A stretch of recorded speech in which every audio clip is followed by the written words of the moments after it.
Aurait-il commis son premier faux pas? Ce lundi 27 février, le roi Charles III a reçu en privé Ursula von der Leyen, au château de Windsor. Autour d'une tasse de thé, le monarque et la présidente de la Commission européenne ont pu discuter sur différents thèmes dont le changement climatique ainsi que la situation en Ukraine.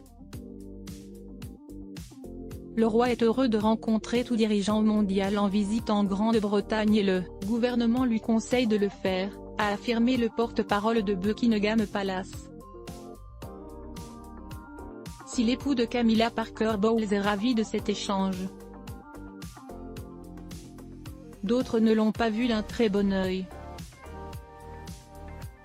Cette entrevue s'est déroulée en marge du nouvel accord sur le protocole nord-irlandais du Brexit, que la présidente de la Commission européenne était par ailleurs venue négocier avec le Premier ministre Rishi Sunak. Les unionistes, partisans du maintien de l'Irlande dans le Royaume-Uni, et les conservateurs ont estimé qu'il s'agissait d'un signe d'une politisation croissante de la monarchie, a rapporté Richard Kay, journaliste pour le Daily Mail. Plus grave encore, les plus sceptiques ont accusé le père du prince William d'ingérence dans cette affaire. C'est une mauvaise décision et le roi la regrettera dans le futur. C'est une position très dangereuse qu'il a adoptée, a assuré Sammy Wilson, porte-parole du DUP, le principal parti unioniste nord-irlandais, dans les colonnes du Télégraphe, le mercredi 1er mars. Selon lui, si Charles III continue de politiser la monarchie, alors il n'aura jamais le statut qu'avait sa mère. Une mauvaise presse qui pourrait alors jouer des tours sur l'avenir de la couronne britannique. Il mettra la monarchie en péril, parce que les gens la verront comme quelque chose de partisan et non plus comme une institution, a assuré Sammy Wilson au Télégraphe.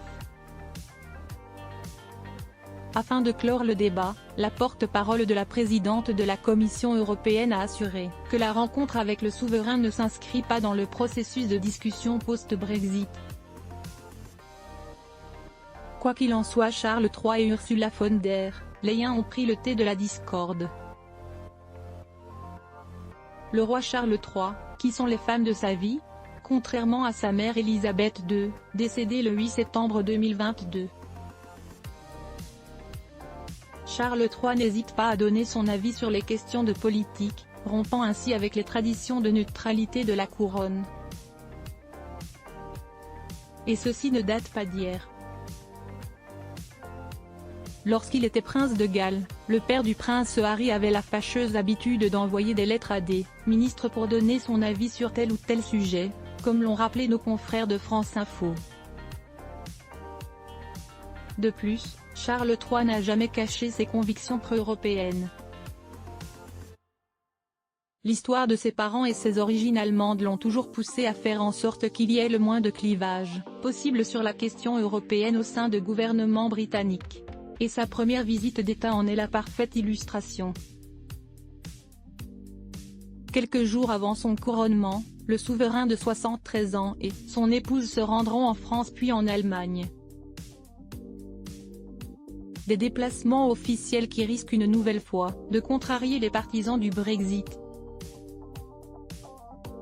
Crédit photo, agence Best Images.